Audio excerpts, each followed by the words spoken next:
санкции, колоссальное давление. На прилавках происходит импортозамещение. Импортозамещение. С импортозамещением европейских товаров. России нашей ничто не грозит! Боже, царя храни! Ребята, я просто обязан вам это показать. И если я вам это не покажу, это буду не я, честное слово. Просто посмотрите на это. Иной смартфон А72, наш смартфон, совместное импортозамещение, смотрите, 6500 тут георгиевская ленточка, вот эти надписи всякие, произведен в России наша замена айфона, ура! Произведена в России. Импортозамещение на импортозамещение. Импортозависимость. Путин! Путин! Путин! Замена айфона от создателей российской ОС Аврора. Все, ребята, все, вот он, наш iPhone, наконец-то появился, вот же он, Кремль на фоне, ленточки георгиевские, приуроченный к 9 мая, что ли, смартфон или чего это такое? Почему это так все стыдно выглядит? Что значит совместное импортозамещение? Это совместно с кем? С Китаем, что ли? А с кем еще я даже не представляю. Наша гарантия 1 год. И смотри-ка, здесь что, Яндекс.Браузер, вот прям вот пахнет нашим, вот прям наконец-то мы дожили до этого.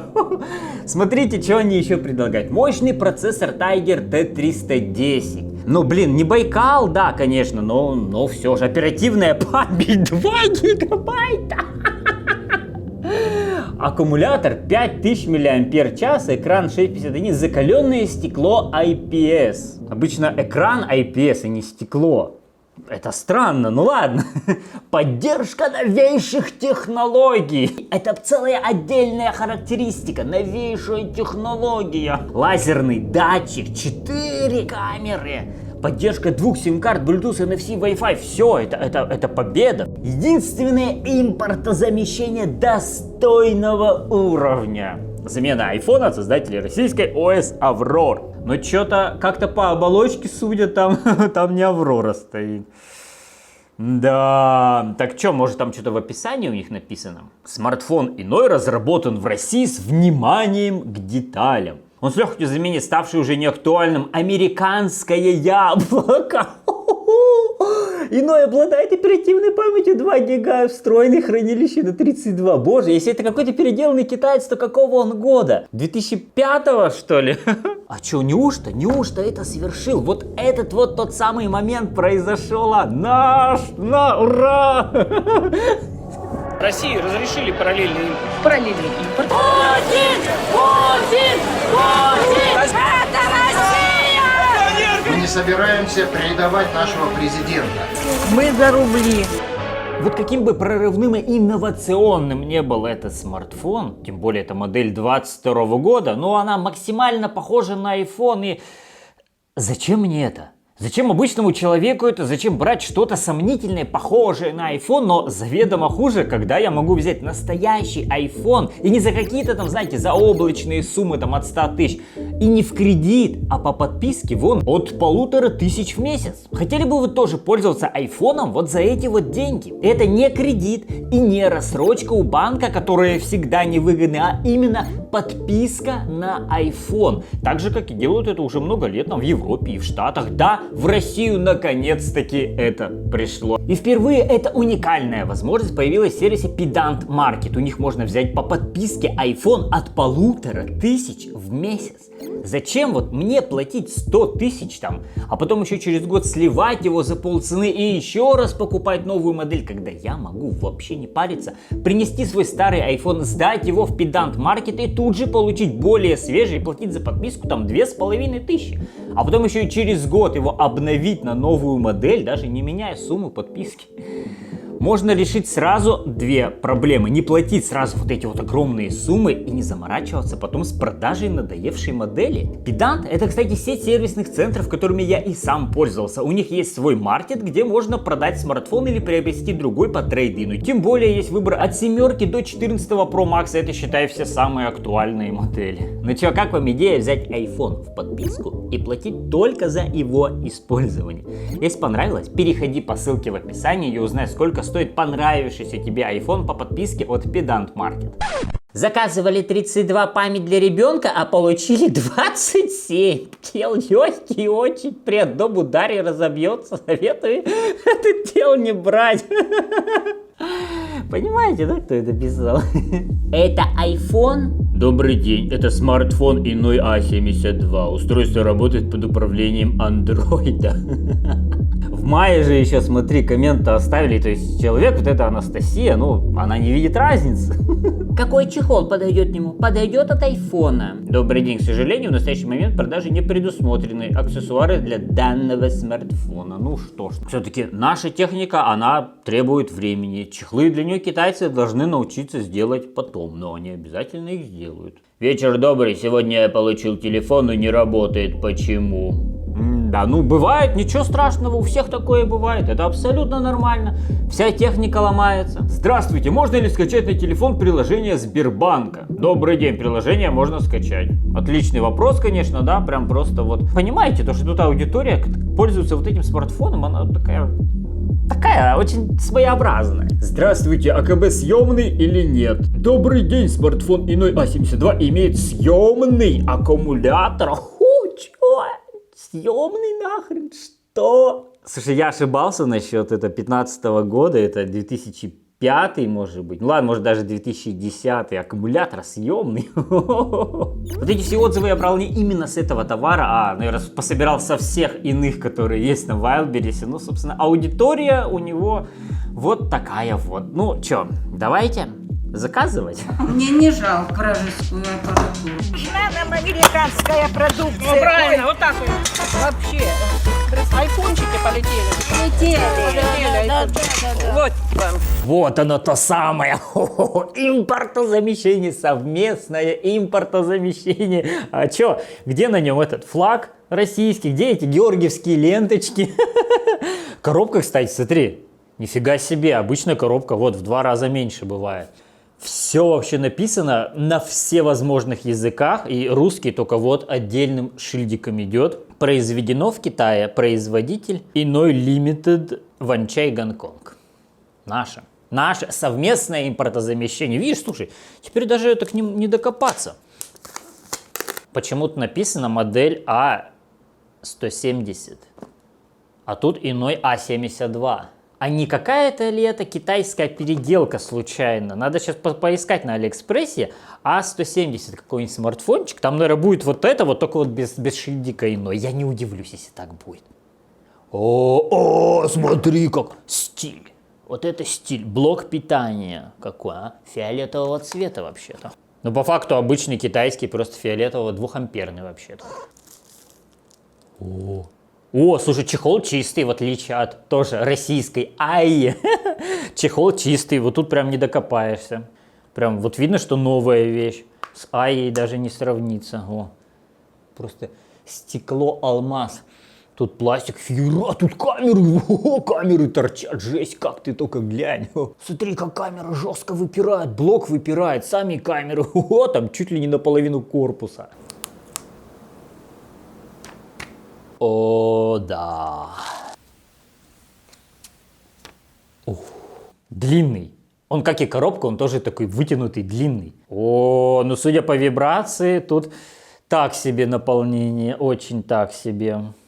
У него вроде как что-то там отстегивается, даже батарея сменная, что ли, да?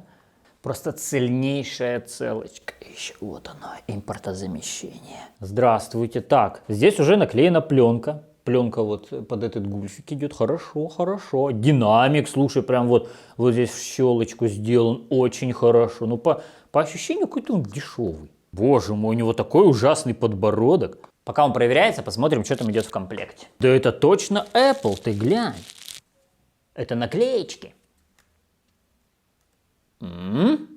Насколько мне известно, этот иной вообще ушел из России, но тем не менее аналоги айфончиков поступают в продажу. И скрепочка, смотри, как аккуратненько прям лежит, ух ты ж. Годно, смотри-ка, все прям под цвет, прям стиль все фиолетовое. Ух ты ж, ё-моё, это что за шрифт-то тут такой?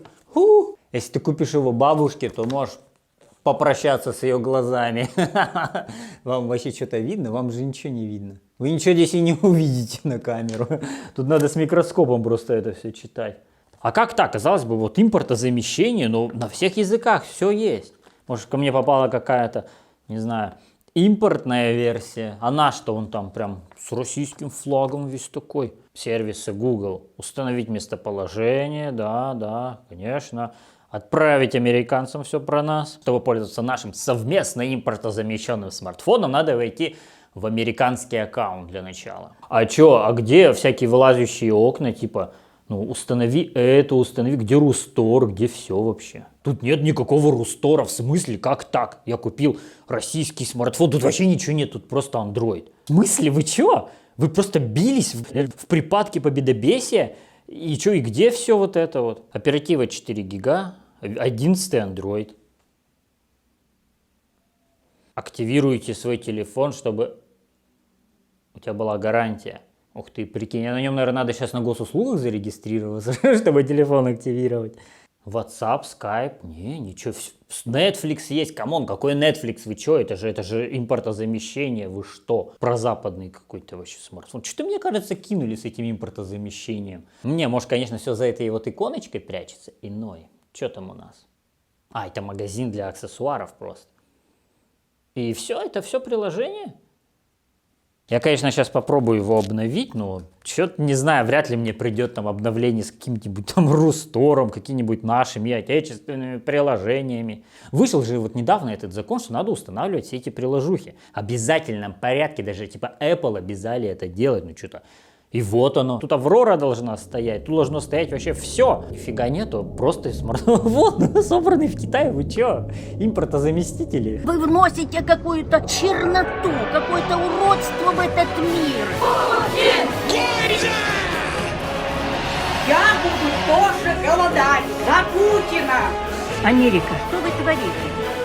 Знаете, на удивление в смартфончике ничего не трясется, не болтается. Знаете, он ощущается цельно. Хоть за это спасибо. Бьюсь просто челом. Он вот так вот не болтается. Правда, грани вот эти вот сделаны темно-глянцевыми. И это прям как-то дешево и как-то, знаете, так неприятно выглядит. Но может камеру у него хоть будет нормально снимать. Хотя вот, как бы естественное, можно сказать, даже студийное освещение. Качество и звук. Слышите какое? Устраивает оно вас? Но я думаю, днем на улице будет чуть-чуть получше. А, это фронталочка, сейчас основную врублю. А вот так вот снимает основная камера вот нашего наконец-таки айфона. Вот, собственно, уровень айфонов в России. Ну че, хотя я еще ожидал за эти 7 тысяч, да? Ой-ой-ой, а чё так качественно-то, а, снимает, смотри. Пульт от кондиционера прям передо мной лежит. Привет, Android 4.0. И вот это максимальный ультразум. Хорош, ничего не скажешь. Ну, прежде всего, надо скачать Ярус. Родную соцсеть, чтобы общаться с нашими русскими людьми. Только его в Русторе почему-то не оказалось. Ну, пришлось идти в Play Market и качать его там. Но Ярус встретил меня невозможностью настройки ленты по моим интересам. Я не смог там вообще ничего сделать. Не знаю, то ли это со смартфоном как-то связано или нет. Но вообще совсем скоро у каждого россиянина смартфон будет выглядеть, ну, как-то вот так вот. У меня здесь вот штрафы есть, там танки, ВКонтакте, чтобы всегда оставаться под на связи с друзьями, налоги, тут у меня госуслуги, тут штрафы, мой налог, налоги ФЛ, там ФНС, НДФЛ, АУСН, ФНС, мои документы. Короче, только нужные приложения, и все это на нашем айфоне. И точка. Давайте попробуем, ладно, его просто прогнать по стресс-тестам. Хотя стресс-тестов у меня найти опять же в Русторе не получилось, поэтому придется воспользоваться американскими, но это временно все. Ну, пока я скачал симулятор автобуса и еще кучу всяких ненужных каждому россиянину приложений, я понял, что тут появился, знаете, такой нюанс. Приложения из Рустора не устанавливаются и даже не скачиваются как положено. Мало того, что качались они очень медленно, так еще и надо было сидеть и смотреть на это дело. дело и держать экран не гаснущим, а иначе ничего не удавалось скачать. Такие вот ошибки все время вылазили. Так что я не без труда, но скачал все-таки, да, парочку приложений. И, кстати, все, что я качал в нашем магазине приложений, оно почему-то не появлялось на рабочих столах. Это надо лезть вот в меню и искать, где это приложение. Оно может еще и не скачаться, поэтому, возможно, все эти поиски были зря. Короче, это очень неудобно. Не, ну не надо только сейчас говорить, что я должен был порыться там в настройках Android и настроить фоновый приоритет загрузки для Рустора или что-то там еще отключать. Нет, я хочу ничего этого, я даже знать ничего этого не хочу. Я хочу просто скачать первое приложение на смартфон и...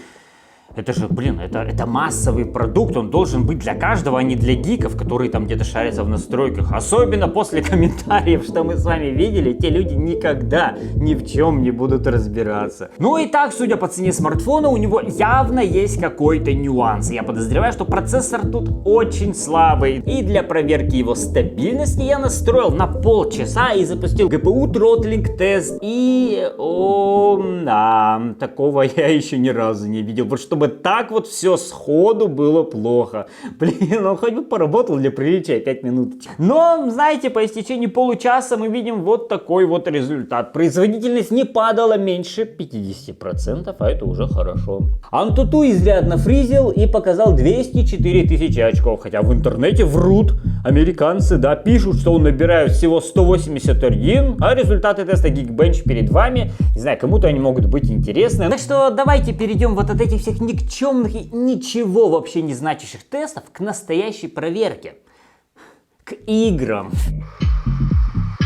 Танки. Наша главная игра. Ну, она загружалась долго. Настройки графики на максимальных и играется без фризов вполне приемлемо. Вот будто она прям для этого смартфона и была создана. Не так уж он и плох, а? Как тебе такое, Байден, а?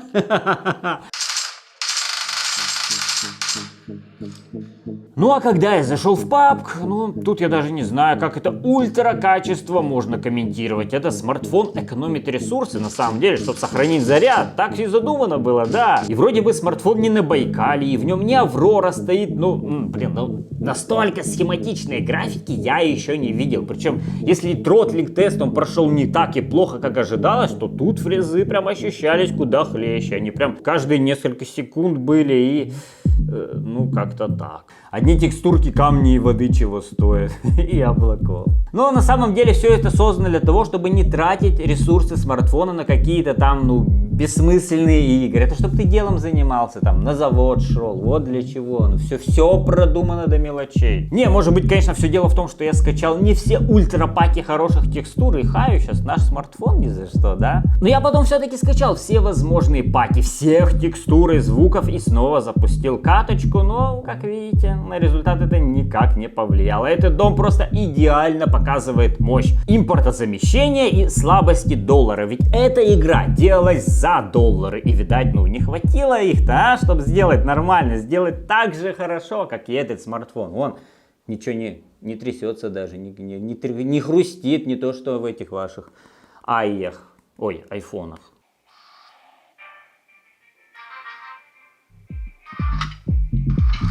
А звук у смартфона, кстати, идет снизу с одной из двух решеточек для динамиков. Ну и никакого стерео, конечно, за эти деньги ты не получаешь. Ну, блин, еще бы 7000 все-таки.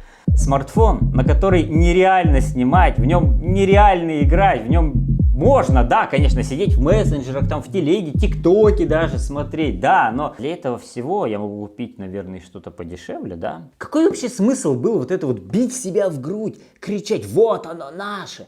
Ведь вот это вот все, что получается по итогу, это не то, что нам хотелось бы, да? Смотрите, у него все скопировано, он даже может вот так вот стоять, как iPhone.